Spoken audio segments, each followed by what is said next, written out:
Gran revuelo ocasionó en el país la decisión por parte del Congreso de la República de disminuir el horario laboral en Colombia de 48 horas semanales a 42 horas. Teniendo en cuenta esta decisión, demos una mirada a cuál es la cantidad de horas que trabajan los países alrededor del mundo, la incidencia que tiene el horario laboral en la generación de riqueza de las naciones y teniendo en cuenta que el volumen de horas a trabajar va a ser menor, como en un menor nivel de tiempo incrementar los índices de productividad. Si le diéramos una revisión a la historia de la jornada laboral en el mundo, vamos a encontrar que la tendencia ha sido de disminución. Si partimos de la era medieval, estamos hablando que al año las personas trabajan alrededor de unas 2.300 horas. Para 1840, con el inicio de la revolución industrial, tuvimos el mayor pico de horas trabajadas. Estamos hablando de más o menos de 3.349 horas que trabajan las personas al año. 140 años después, con la proliferación del trabajo al interior de las oficinas, las personas estaban trabajando más o menos unas 1.949 horas al año.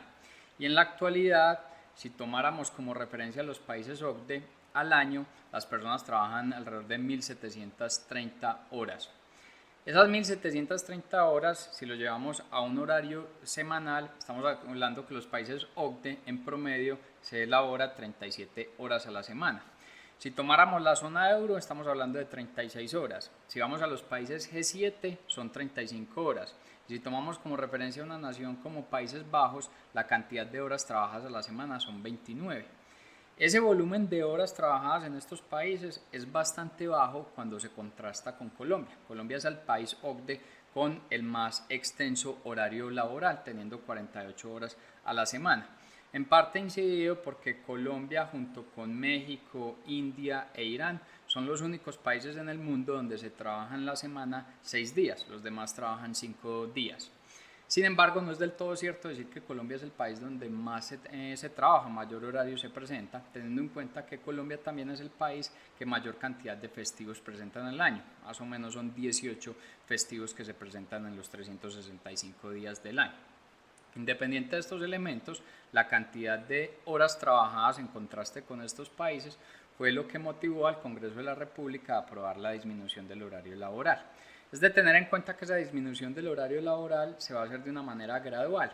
Inicia en el 2023 con 47 horas y de ahí paulatinamente se da el desmonte hasta que en 2025 se tengan 42 horas laboradas.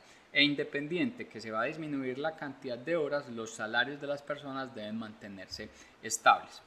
El origen de la aprobación de esta ley tiene como proyecto el presentado por el Centro Democrático. En palabras del expresidente y ex senador Álvaro Uribe, la motivación del proyecto radicaba en poder aumentar los índices de productividad al interior de las empresas, los índices de productividad de las personas, aumentar los niveles de empleo en el país y reducir la informalidad. Si bien esas eran las iniciativas por parte del Centro Democrático y las palabras que mencionaba el expresidente Álvaro Uribe, la recepción de la aprobación de esta ley, tanto por gobierno como por empresarios, fue negativa. Argumentan que hacer este tipo de ajustes y esta disminución del horario laboral, por el contrario, lo que va a generar son sobrecostos para las empresas, quienes van a buscar cómo tener o generar una contratación para reemplazar esas 6 horas que se reducen, pero esas 6 horas que se van a contratar adicionalmente no van a ser horas formales, entonces por el contrario se va a promover la informalidad. Nosotros vemos que esta decisión lo que va a hacer es que muy probablemente las empresas vayan a invertir en mayor medida en tecnología para poder automatizar procesos que se generan de una manera manual y que el impacto de esas 6 horas pues no conlleve a unos mayores impactos en los costos y en las finanzas de las empresas. Eso termina siendo sano, la inserción y la velocidad en la que se adopta la tecnología, pero se verán limitantes en las compañías y en las organizaciones que no puedan tener la capacidad de movilizar los recursos o el desarrollo para poder tener este tipo de optimización. Al final no vemos que la ley vaya a generar una destrucción de empleos, pero tampoco estamos encontrando que vaya a generar un mayor incremento de las mismas. Y es que al final los países que tienen menores horarios laborales semanalmente son países que tienen un alto nivel de inserción tecnológica. Tal vez el mayor referente desde OCDE, si se contrasta horario laboral versus generación de PIB per cápita, termina siendo Países Bajos, que con un horario semanal de 29 horas Es un país que genera un PIB per cápita superior a los $55.000. Ese PIB per cápita es también muy similar al de Estados Unidos, pero Estados Unidos trabaja semanalmente 39 horas. Países como Israel, España, la zona euro, el Reino Unido, Francia y Alemania son naciones en que se trabaja semanalmente menos de 40 horas y tienen un PIB per cápita superior a los $30.000. Caso contrario, presentan naciones como Chile, Sudáfrica, Costa Rica, México, Turquía y Colombia, donde se elaboran más de 43 horas semanales y ese PIB per cápita se encuentra por debajo de los $19.000. De nuevo, esto más influenciado no tanto por la reducción de horas, sino por el nivel de inserción tecnológica y el desarrollo de adopción industrial que han tenido las naciones en el tiempo. Es claro entonces que los países en el tiempo y en general el mundo ha reducido su horario laboral y Colombia pues también va a generar ese nivel de ajuste. Entonces, teniendo un mundo que cada vez trabaja menos horas, pues las empresas van a ser mucho más selectivas e incrementarán sus niveles de exigencia frente a la productividad de los equipos. Entonces, ¿cuáles terminan siendo claves para aumentar la productividad al interior de las diferentes personas para ejecutar sus labores con un menor tiempo asignado? Muchas personas que tienen un alto nivel de productividad explican que la razón de su éxito está en la hora en la que se levantan todos los días. De hecho, Robin Sharma, que fue el autor del libro El Club de las 5 AM, pues ese libro tuvo un alto nivel de éxito porque compartían los hábitos de personas altamente exitosas y productivas que iniciaban su horario o se levantaban a partir de las 5 de la mañana. Incluso el inventor y padre fundador de Estados Unidos, Benjamin Franklin, tiene una frase muy famosa que habla que el hombre que se va temprano a la cama y se levanta temprano es un hombre rico, sabio y saludable. Muy probablemente en ese club de las 5 de la mañana está Dwayne La Roca Johnson, el actor que según informa en su rutina diaria o su momento en que se levanta, son más o menos a las 3:30 de la mañana y a las 4 de la mañana ya está haciendo ejercicio en el gimnasio.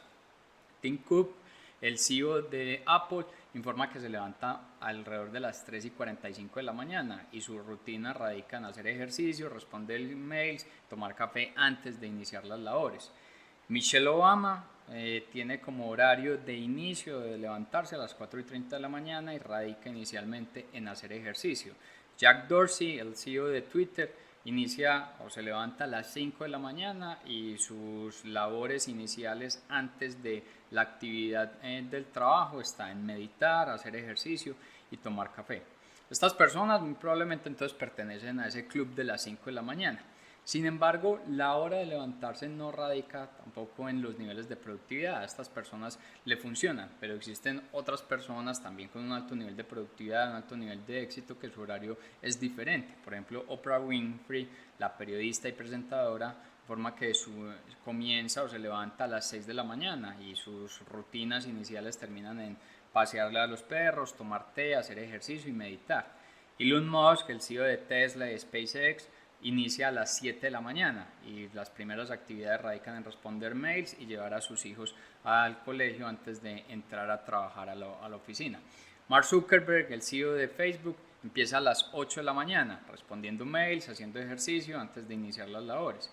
Y Alexis Ohanian, que terminó siendo muy famoso porque es el fundador de Reddit, esta red o más bien este foro que promueve las diferentes inversiones en Wall Street que llevaron a las valorizaciones de GameStop y de AMC, informa que inicia o más bien se levanta a las 10 de la mañana, teniendo en cuenta que se duerme a las 3 de la mañana y como hábitos tiene que en su cuarto no existan aparatos tecnológicos que puedan generar distracciones o que le puedan robar la energía. Más que la hora de levantarse, los niveles de productividad terminan estando en los hábitos que desarrollan las personas.